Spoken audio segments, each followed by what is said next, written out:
Sausage.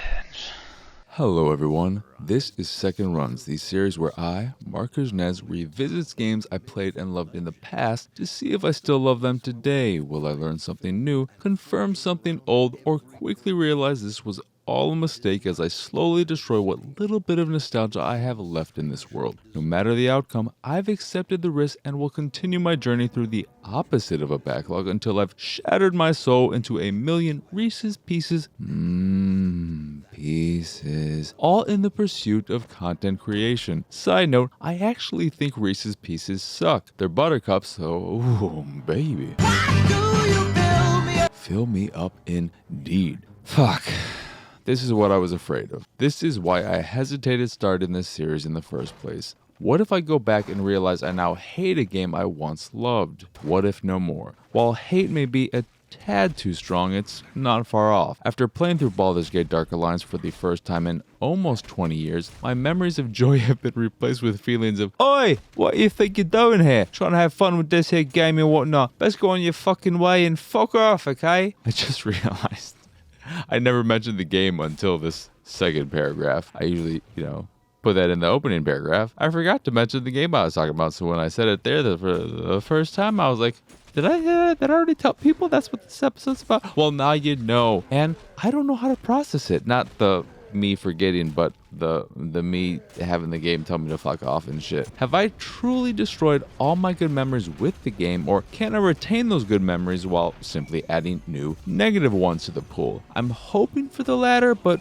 right now, in the moment, all I feel is hatred, anger, and more so than anything, sadness. Sadness over thinking back on how excited I was to replay this game, only to see that excitement die little by little the more and more I played. For the record, I did play the port that was recently released on modern consoles, but it is exactly that, a port. So for all intents and purposes, the version I played is very much so true to the version I played back in the day. We started off on a good note. The introduction brought back a wave of happy memories, and even without any work being done, the game still looks great. Something that blew my mind 20 years ago, the water, still impresses and beats the crap out of most of the water in games today. It's no longer king of seas thanks to Sea of Thieves, if you see water did there, but it's still in the royal family, and I'd be shocked if someone could play this game and not take at least a minute or two to splash around in a puddle, pool, or even the loo. The water is amazing, and nothing will ever take that away. However, that's about where my love ends and my disappointment begins. Where do I begin?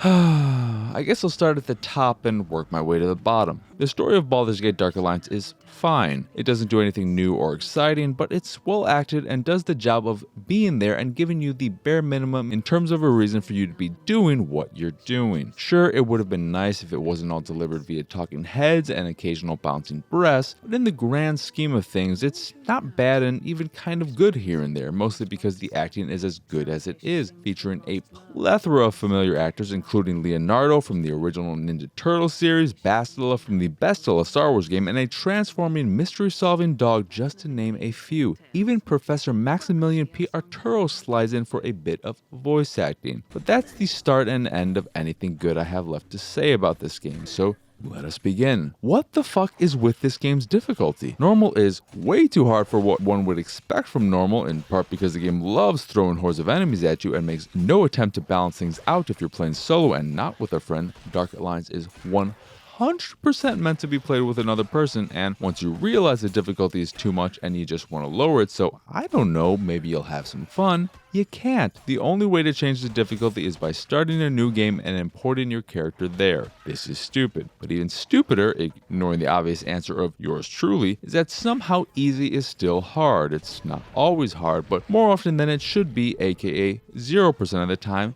it is. Even when you're wearing the best armor available and using the best weapons available, the game, depending on the enemy, can go from easy to hard in seconds, and if you're not careful, you may just lose a lot of progress since the game doesn't feature checkpoints or an autosave system of any kind. The only way to save your game is via stone pillars that are scattered around every environment, sometimes ridiculously close together and sometimes surprisingly far apart. But whatever, at least you're finding sweet ass loot to make up for the challenge, right? Right? Right? The answer is no. No, you're not. 1, there's little variety in terms of what's available and how everything looks, and 2, I never found a weapon in the world that was better than the best weapon I could buy in one of the game's few stores, which is also true of the armor until the last hour or so when your drive to keep playing has already been beaten to a pulp and no armor, no matter how good it may be, and for the record, it's only just kind of a little bit better, but just a little bit better, will save you. But even if you have the best equipment all the time, every time, the combat still sucks because, thanks to its D&D roots, sometimes attacks just won't hit because RNG. This can be a positive, of course, because the enemies live and die by the same rules, but that doesn't make it any less annoying. On top of that, if you play as a human archer, when attacking with your melee weapon and then firing one of your special arrows, the game doesn't automatically switch back to your melee weapon after you fired your special arrow, which is the archer's equivalent of magic. This made using my special attacks annoying because I always had to remember to switch back to my melee weapon myself, and I 100% never remembered to do this until after I shot an accidental arrow or two.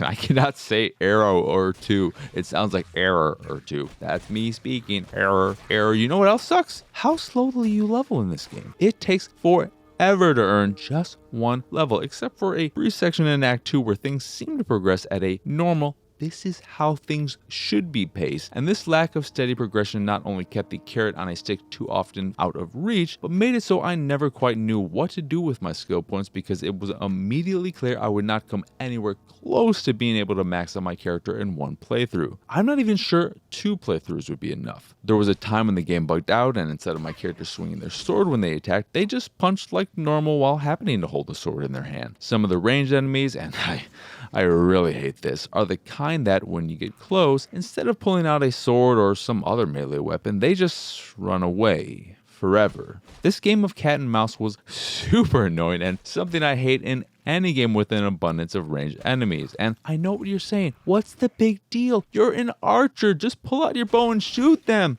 This is true. But sometimes I don't want to do that, or maybe I ran out of arrows, so fuck that chicken shit nonsense and just fight me like a lamb, chopping at me with your sword you pulled out of. I don't give a fuck. This next one is probably due to the game originally coming with a manual and the port doing nothing to accommodate for the lack of said manual, but you don't get much info about item attributes and the like in the game, and while plenty are obvious and straightforward, some attributes meant nothing to me, the non-D&D enthusiast. What the fuck does disruption do, and why should I care about it? I could go on and on, but I've started meandering all over the place, so I think I'll end it there. Baldur's Gate Dark Alliance is the purest example of how your first experience with the genre can leave you with fond memories that will be destroyed if you ever revisit said game again. Dark Alliance was my first hack and slash action RPG loot-driven game. At the time, Diablo was only a game I knew about but never played. Dark Alliance was the needle that popped my action RPG cherry, and sadly, I wish I left it as the happy memory it was because, like one's first sexual experience, some things are best left remembered than revisited. Anyway, that will do it for this here episode of Second Runs. Once again, I am Marc Kusnierz. Y'all can find me on Twitter and pretty much everywhere at PX Sausage. If you'd like to find all my links of import, that'll take you wherever you want to go to see any of the content and dilly-dally doody little I make. You can go over to Patreon. We're not there yet. You go to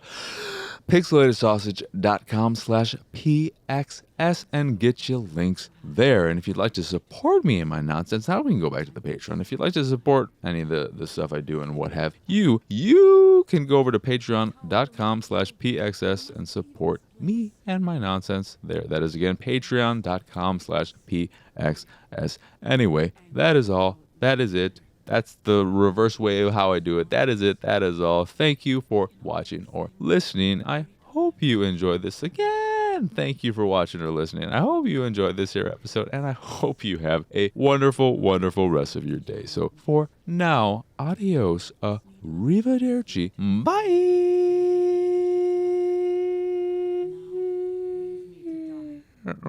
This tower shall be my tomb.